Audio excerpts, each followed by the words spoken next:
And Chris Ockley, Missouri track fanatic and running junkie with Ashley Henderson, the St. Louis native who was a state champion at Hazelwood Central and high school and is now a sophomore at San Diego State, just 9 days after her sixth place finish in the 4x1 and even more impressively runner-up finish in the 100-meter dash by just one hundredth of a second. Ashley, it's been 9 days, Ashley Henderson, two-time first-team All-American and NCAA runner-up. How does that sound to you? Oh gosh, that's interesting like that. I didn't even think about it like that. All the accolades, but it's great. Just reflecting on 9 days now that I've competed and it's all said and done. It is an amazing feeling. Like I said, like in high school, I've always dreamed of this moment. To get the moment, to feel the moment, and now the moment is actually happening. It's all so real, honestly. But it's amazing. It's honestly a blessing. I think you just, with your runner-up finish, I think that's the best NCAA Division I sprint finish for a Missouri woman since Muna Lee, who was a three-time NCAA champion and four-time runner-up individually. So we've had a lot of good sprinters out of Missouri, but I think you've just posted the next best finish since her career ended about 12 years ago. So pretty impressive. Wow. What you had a good indoor season, and let's see, did you get hurt last year and you finished your freshman year hurt, or it seems like your season came to an end in early April? I think it was early April into March. I had a respiratory infection going on, and it was a lot to do with my spleen, and so I would have been at risk to finish running or just doing any kind of activity of that sport. So I was actually ordered by the doctor that I had to sit down for 3 to 4 months. So those 3 to 4 months concluded my season. So I wasn't able to finish after March, like I said, due to that respiratory infection. But this year last year, yes, I was able to finish it indoor. But I was only able to do about maybe 2 or 3 outdoor meets before it all came to an end. Right. And you had a good indoor season this year as a sophomore, but you really turned it on outdoors. I know you posted 11:29, 11:24 100 times early in the season. A 22:64 at Peyton Jordan May 1st or end of April. And then at the Mountain West meet, you won the 100, 200, and 4x1, and with wind aided but quality NCAA still qualifying marks of 11.0 in the 100 and 22:44 really fast in the 200, and those put you third on the national qualifying performance list. And you had to feel really good before as you were headed to NCAA West prelims, I assume. Yes. And ended up you finished second in the 100 and sixth in the 200 at the West prelims at KU, and then and you were seeded for nationals 4th and 15th in those events, while your 4x1 squad was seeded 15th, I think. So tell me, as you go to Eugene and Hayward Field, what was your mindset? What were you thinking and expecting heading into nationals? So, starting with my mindset was just definitely to just give it all I had. I've been training since August, and I just wanted to this was the time where I needed to put everything that I've been doing since August to, June, out on that track. And it was just like that go hard moment, just give it all I had. And so that's all I went into in nationals, just give it all I had. I didn't really have a set on what I was going to do at this point of my race or in a block or anything. I just was like, I'm just going to run. And I was going to give it my all, my last, strength in me. So that was my mindset going into it. And just mainly really trying to just be driven and focused. I cut a lot of distractions off, mainly a lot of my social media, just to keep me focused on what it is I needed to do and the outcome that I wanted to get out of it. And I can say I'm definitely proud of my performances. Just because I didn't get the title, it doesn't really hurt me or make me feel any sort of way because I ran a great time. I ran a time I actually never thought I would ever run ever in my life. And the fact that I did hit that time, hit that mark, and hit it so soon as a sophomore, that all just means so much more to me. And I mean, obviously getting the title would as well. It's just I had a great season all year, so I'm just very, very grateful and blessed to even be in this position I'm in because I wasn't even look to even be in the finals. The rankings didn't have me to be in any position to be there at that moment. So it's just all like kind of trying to embrace the moment and live it up because it feels really, really good to know that I did it. I am a young female from St. Louis, Missouri, a really small town, and I'm not from the California, Florida, and Texas schools where a lot of the great sprinters come out of from. And I did go to a school that was not a big name school, definitely a major D1 program. It's not a big name school, and so to be the underdog and to be this underdog from this small town and from this no real big title school, that all of that stuff means a lot for me because I'm setting my own legacy, and that's what I'm loving out of this whole moment. Right, right. Well, take me back to Thursday. You had three semifinals, all in just over 2 hours, and you had the 100 or 4x1 to start off with, and went well. You guys got through in 43:55. Tell me how that race went, and then we'll go to the 100 and 200. So the 4x1, I was just. The race was cool, actually. I think the handoffs were really great. We kind of struggled a little bit during the season here and there with handoffs. But I feel like when we got to nationals, it was like something clicked in all four of our heads. And it was just like, just run. Like, we ran like that. So we're like, everything was really smooth. Like, the transitioning to the baton getting around track was very smooth. So Thursday 4x1 was really cool. I actually was nothing really bad about the 4x1. Yeah. The 100, I believe after the 4x1 it started to rain at that time. Yeah, it did. And so that was my first time running in rain. And I was actually kind of a little excited for it. I know that's weird, but I was really excited to run in rain because I've never run in rain before, so I just wanted to just feel it for myself. And so when the 100 did come about, it was raining a bit, and I was able to run, and I was able to still run a decent time. Definitely ran faster than that before, but it was a prelim. I ran to win my heat that I was supposed to, and just to run it and look forward to the next day, or that other next day, Friday.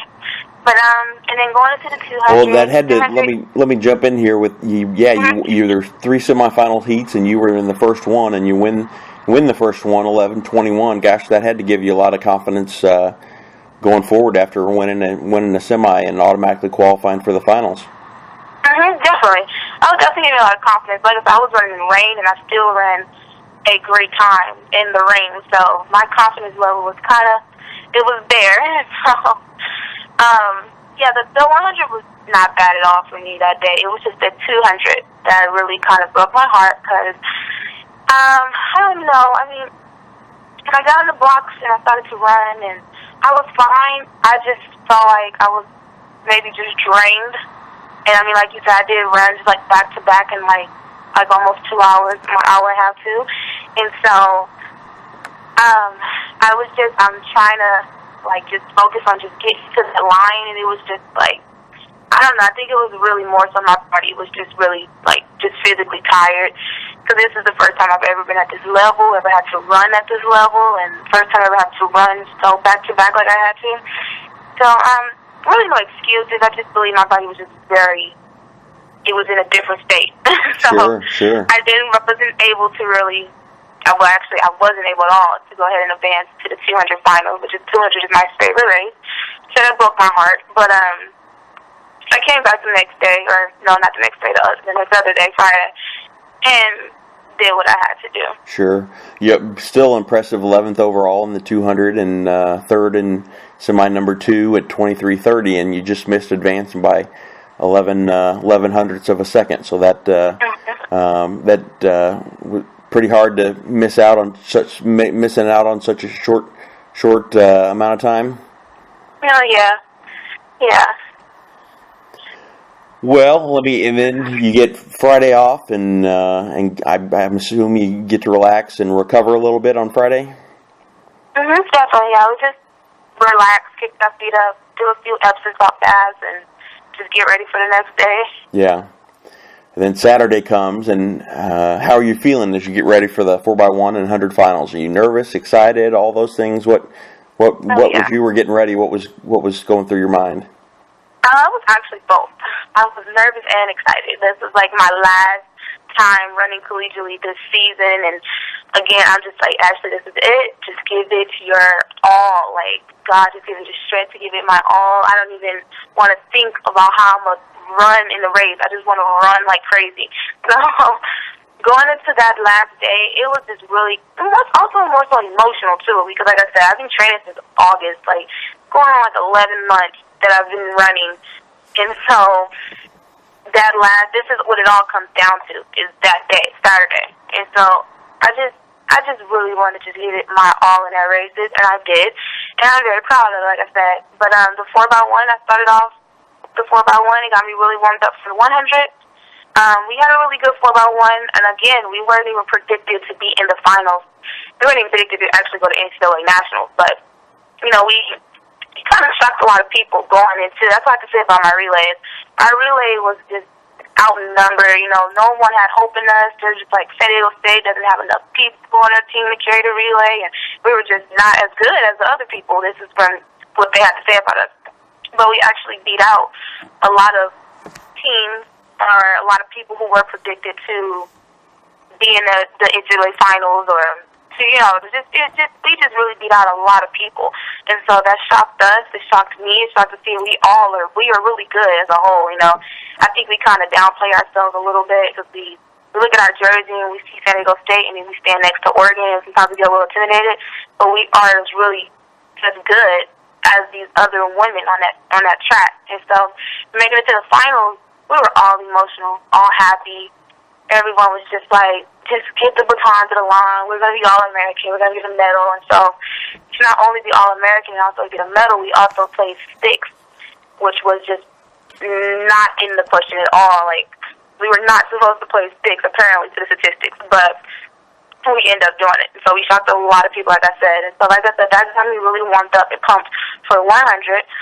And the 100 comes, and then just like, this is my last race. Well, tell me before the 100, but tell me, I assume you anchored the 4x1? Yes, I anchored the 4x1. What's that like when that gun goes off and you're watching and that baton is going around, and you look and you kind of hold your breath as those handoffs go up? Tell me what it's like standing there at the, you know, that last handoff spot and watching as the baton's getting passed around the track. I'm so pumped and ready. Like, once I see the baton gets to second, I'm like, all right, it's almost my time. And then second gives it to third. I'm getting down in my position, getting ready to do what I got to do. And so I love the 4x1. That's actually like my second favorite race after the 200. I love the 4x1. I think it's such a fun race. And, you know, in relays, you're kind of different in the relays than you are in your opens. I don't know why. It's always like that. And so the relay is really fun to me. So just seeing the baton passed around, and it's all come down to me, the last leg, to just get it to that line. It's like, it's definitely a ability to have, but I enjoy it a lot. And so, like I said, I love the 4x1 because it is so fun, and especially after crossing the line and doing what we did and not expected to do like we did. It's just all really fun. Right. You had about 50 minutes from the end of the 4x1 to the 100 final. What did you do? Did you go over for awards, or did you get back and do some more, a little bit, get some water or warm up, or what? How'd you spend that time? Yeah, so after the 4x1 was over, I got off the track, and I definitely drank water and some Gatorade. And then I went on and just started back warming up.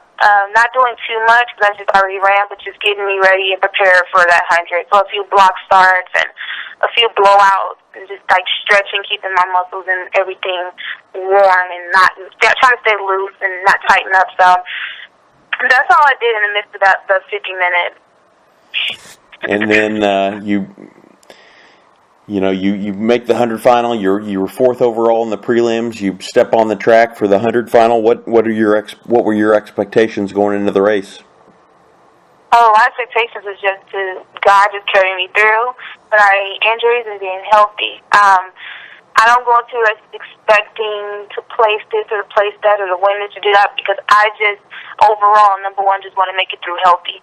And if I can make it through healthy, right there is okay with me. But plus the extras, like the extras for me was I ran an amazing PR, and I was the runner-up. So those are like the extras for me. But I've always, no matter what races I'm doing, want to just make it through healthy and just get to the line. Like, right. No matter what, that's my number one for me. And then like I said, the extras is making a lifetime PR and being either winning the race or being a runner-up in the NCAA finals. Like, that is what's the plus something for me. And like I said, all of it is great. I'm blessed, and I'm so blessed for it, because I never would have saw myself in the NCAA finals. I really thought I was kind of mediocre. I knew I was really good.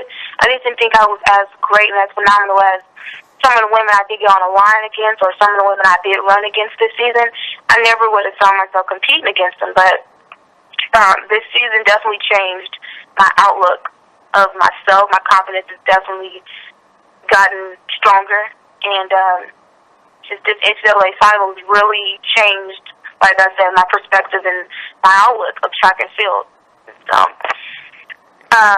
but just crossing that line in the 100, and it was definitely very close. Yeah, well, take me back to you were on the track. You get a practice start out of the blocks. What's going through your mind? What are you focused on? Are you just trying to clear your head, or just? Oh, yeah, I'm doing a bunch of breathing in and out. That's what I practice to do before I run. I just try to stay relaxed. If I stay relaxed, I'm fine. If I'm too crunched up and my shoulders are too high, it's a problem. I need to woosah a little bit before I run, because that can really it can mess me up. Because if I'm running too tight and too clenched up, it messes me up mentally and physically. But if I'm just relaxed, my shoulders are loose and just relaxed, I'm good. So that's all I focus on. I do one run out, not necessarily a run out, just make sure my blocks is pretty set and good. But yeah, that's pretty much it before I start the race. Well, talk me through the race. Let me, from where the gun goes off, and then tell me how your start was, and then all the way down. Were you noticing people, or were you just focused on the finish line? Talk to me about that 100 meters. So, the beginning of the race, I had a really great block start, a really awesome block start. Usually, I don't have good block starts. That's my weakness with track and field. But I ended up having a very great block start. And so I was ahead of the pack.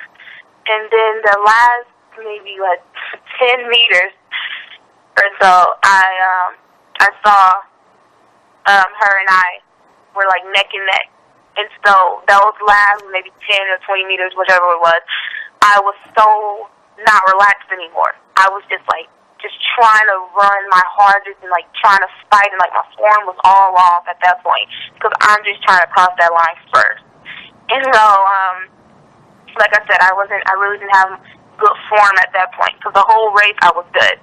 But then once she ran her neck and neck, and all of that just kind of broke, and I was just fighting to get to that line, for me to cross it first. So I did whatever I could try to possibly do to get to that line first.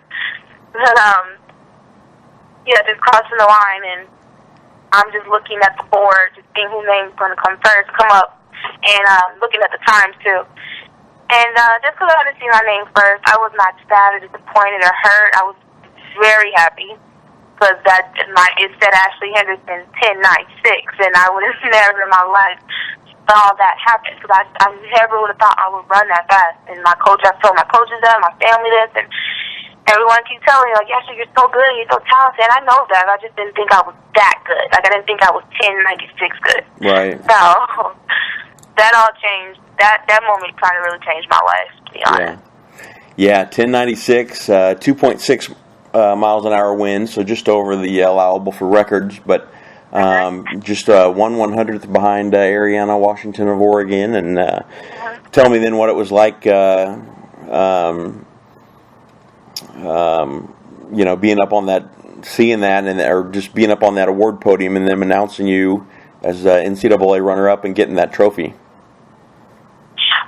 That moment to me was like that was the emotional part about NCAA, because as I watched NCAA last year when I wasn't able to finish my season or just in high school, and I see the award ceremony part of the nationals, and I always, like I said, I would look at people and I'm just like, I would love to be there one day, but in the back of my mind I'm just like, I don't think I will be, because I'm not as good as that girl that's standing on number 1 and number 2. And so the fact that I was there standing on number 2, I think I was kind of just, because it didn't really all hit me until, I got back to my hotel later that night. And I'm just like, Ashley, you got second. You're second in the nation. You ran a 10.96. You're all of it really kind of hit me when I got to my hotel. But just to be there at that moment, and once they said my name and my school and all of that, when I ran, and I hear my family and my teammates and my coaches and, the cameras and stuff going, I was just amazed, because the moment was happening for me and not me watching that moment happen for someone else, but now it was happening to me. Right. So it's safe to say that you surprised yourself with the place and the time, huh? Definitely. Yeah. Definitely. Yeah. And tell me back to, I know in the interview you did after, post in the mix zone with the media there, you talked about big difference was your mentality and getting confidence, midway through the season when you started running fast times and beating some fast girls, that you really gained some confidence from that. Talk about that a little bit, if you would. Just basically with that, going into starting the season, even maybe back in indoor, my confidence in myself really wasn't there. I'm just like, because at first I get a lot of people tell me I'm not a short sprinter. I'm like a quarter miler and a 200. That's my main event. When obviously I run 400, I think every sprinter runs a 400, but they were like, that's my main event. Like, my body type and everything about me, I'm a 400 runner. And there's been so many people who told me I couldn't do the 100. They're like, you're not that little, and you're kind of too muscular for it. You got to be like this size to do that race. And I'm not that ideal, normal, typical short sprinter like most. And so, when I did start running and competing this season back in indoor, and I'm still my same size, still the same head on my shoulders, the same body and head size and body size that they claim that I couldn't really run against other girls with and beat them, and I started doing it, and just like, maybe all of you guys are wrong. Because over the season, I've just learned that everybody's going to be different. Everybody's body types and strength and weaknesses with the track and field is completely different. And it doesn't matter if I don't look like her or her. I'm still Ashley, and I'm still great just like her. And then over the season, I've been able to maybe beat that her that I'm talking about. So right. It really boosted my confidence, because people would tell me all the time that I couldn't run like her because I don't look like her. Right. And so that's what boosted my confidence once I was able to start kind of beating women with the same body types that I get chewed out about all the time. And it's not that I'm fat or anything. It's just like I'm so muscular and I got so much power, and my legs are really pretty big. And the ideal sprinter is really small, leaned out girl, and not a lot of muscle mass on her, like my muscle mass. So just speaking of in terms of my body and physically, and just being told from various people that I wasn't going to be able to do it. And the fact that I did, I think a lot of people shut up, because I definitely haven't heard anything about it now. And I think it really changed, like I said, not only my perspective, but theirs as well, because I don't look like her, and I'm able to run against her and still did great. Me and her and I were neck and neck, but I still did great, and I don't look like her. So that's what boosted my confidence, because it was just all this physical appearance stuff that was kind of really messing with me mentally, because that's all that people would tell me about. But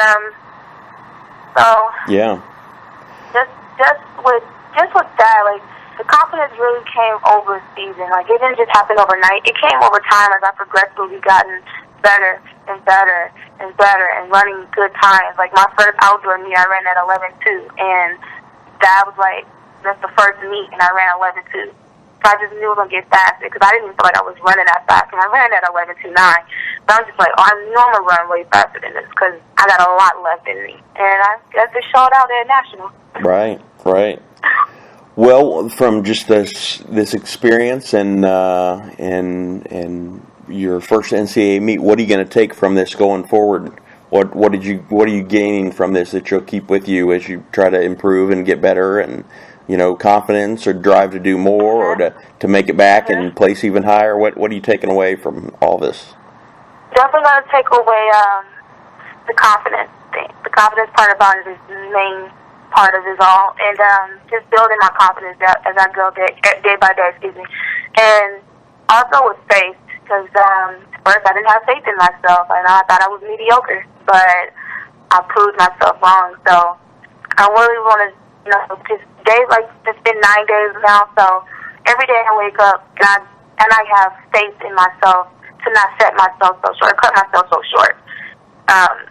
I surprise myself, and I surprise some other people, and that's just, to me, that's just faith right there. So, right. Taking away with it, definitely embracing my moment, and I'm just, I can't find the word I'm really looking for, but I'm just so happy that I was able to do it for myself, but also to show other people and other girls like me too, and plenty of other women in St. Louis, Missouri who are great and that come out of St. Louis and don't get a lot of attention because of where we're from. Sure. And then don't get a lot of attention because of the school that they do attend that may not be so popular or big name school. And so with this, I just hope that I could just show other girls that just because you don't look like her or just because you come from here does not mean that you cannot be one of the best women out of the country and the nation. Right. So I just take it as a teaching too to myself, because I try, like I said, not to cut myself short. And that's with my workouts, that's with me mentally, with anything, any other area in my life. I don't want to cut myself short because I was just able to prove to myself, and like I said to others, to not ever cut myself short like that again. Don't ever get intimidated and scared and about my body figure and about other girls and what's on their jersey, because now my jersey means more too now. Right. So, sure. Good. Well, what's next for